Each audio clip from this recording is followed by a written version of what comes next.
काफी शूट्स करे हैं ना आप? You are an actor, artist बोलोगे, एक्टर बोलोगे, क्या बोलोगे अपने आप? आर्टिस्ट बोल सकते हो। Okay, not just an actor. Actor, मैंने मॉडलिंग की है, Okay. डांस सीखा है प्रोफेशनल, ओके, वो भी टेरेंस ल्यूइस से। Oh my God. ठीक है, प्रॉपर 7 years मैंने डांस सीखा है उनसे। एंड मैं आर्टिस्ट बोलना खुद को प्रेफर करूँगी, Okay. Because I have done explored every bits of every industry. Okay okay, तो आपने बॉलीवुड में मतलब एक तरह से काम कर रखा है। हाँ, तो किया भाई हुआ स्टार आ गए, मैंने कहा था ना आएंगे। तो कैसे हो आप? है। मैं बढ़िया, आप कैसे हो? तो आप मतलब अब दिल्ली में रहते हो आप? Yes. तो बॉम्बे से दिल्ली शिफ्ट कैसे हुआ? मतलब अगर आपका वहाँ पे आप बॉलीवुड में काम कर रहे थे तो दिल्ली क्यों आना पड़ा आपको? So thanks to COVID, corona, ठीक है, I come from a family जहाँ पे, ठीक है, I come from an artistic background, but growing up in an artistic family I know the struggles we face. तो आप मतलब आपके डैड भी एक्टर हैं? डैड एक्टर नहीं है मेरे, he is a Okay. Music director. Okay, He started his journey as a music director and music vocal coach with Okay. Saregama in 90s when it Okay. started, when Sonu Nigam anchor हुआ करते थे। Okay. तो हाँ, तब मतलब famous लोग आ ही गए आज, तो मैं कहना चाहता हूँ। तो मतलब अंकल का कैसे सपना हुआ मतलब वहाँ पे जाने का, कि उनसे पहले भी कोई गया था वहाँ पे आपकी फैमिली में? yes, so basically it all started with my grandfather, जो मेरे फादर के चाचा जी बोल सकते हैं आप। फादर के चाचा? हाँ, ग्रैंडफादर के छोटे भाई? ग्रैंडफादर के छोटे Okay. भाई, ठीक है। He was into Bollywood. Okay तो when my dad went for educational purpose, वो वहाँ पे पढ़ाई के पर्पस से गए थे। एंड उनको था मैं साइड, बिकॉज ही वाज बहुत यंग एज से म्यूजिक, क्लासिकल म्यूजिक सीख रहे थे वो, ओके अलग अलग घरानों से, ओके ठीक है। तो उनको था कि मैं एक्सप्लोर भी कर लूँगा ना, at the same time education हो जाएगी।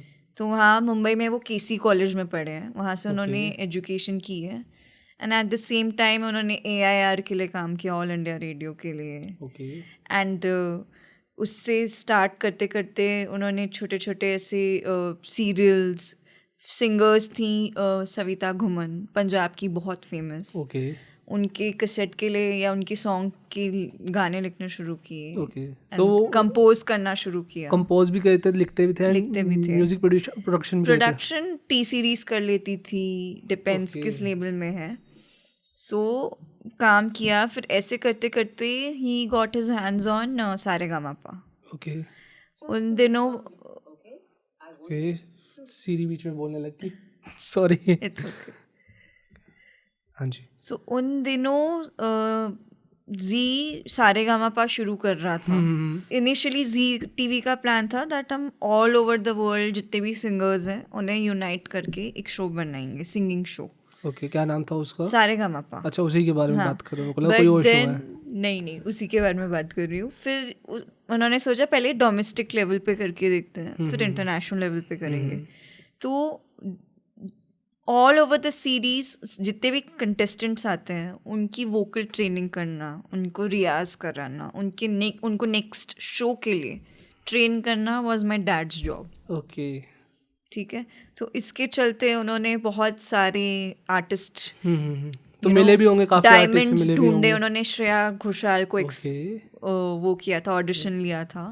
ओके नोबडी वाज, उसकी भी एक स्टोरी है, वो फिर मैं कभी बहुत, it's very long.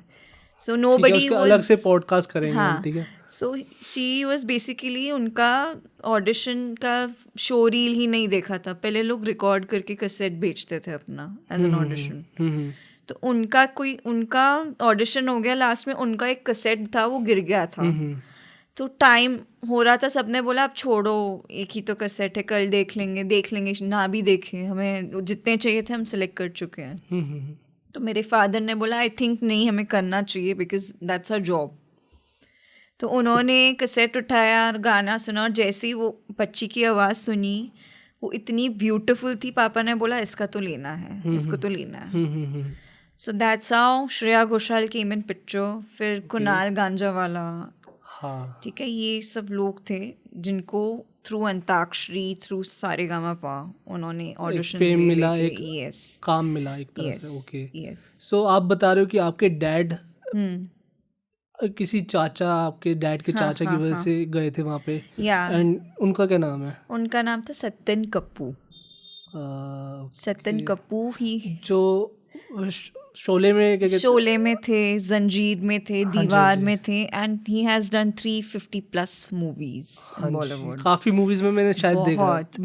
Most famous तो हमें उसका याद है, क्या कहते हैं, ठाकुर, वो हाँ जी, शोले। शोले में क्या कहते हैं उनका रोल था, उनका रामलाल का। यस, वही है ना?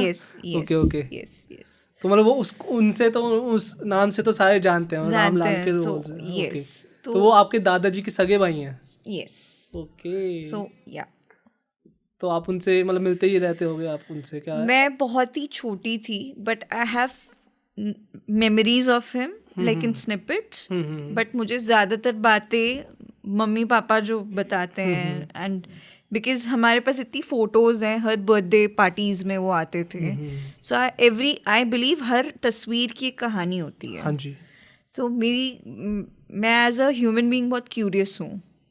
ओके। ठीक है, मुझे लगता है जानना चाहिए, चीज़ें सीखना चाहिए, समझना चाहिए। मतलब I am a very curious human being. तो मैं हर फोटो के पीछे का स्टोरी पूछती हूँ अपने पेरेंट्स से कि इसका क्या स्टोरी था, okay. What is this photo telling. तो उनसे रिलेटेड कोई ऐसी स्टोरी जो आपको याद हो? मेरे दादाजी से रिलेटेड? दादाजी मतलब सत्यन कपूर? हाँ, सत्यन कपूर दादाजी।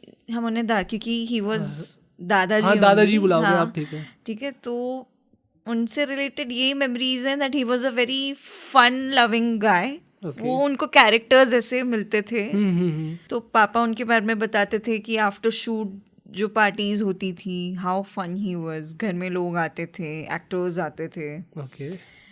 तो how he used to mimic people, he was very fond of mimicking people, and you know, मतलब ये सब कुछ चीज़ें वो बताते हैं। बहुत ऐसे मुझे एकदम मेमोरी में नहीं याद आ रहा, but these are certain things which he used to tell. Okay, thank you so much भाई एंड तक देखने के लिए। अगर ऐसी और क्लिप्स चाहिए ना तो भाई सब्सक्राइब करो जाम विद जाम क्लिप्स को।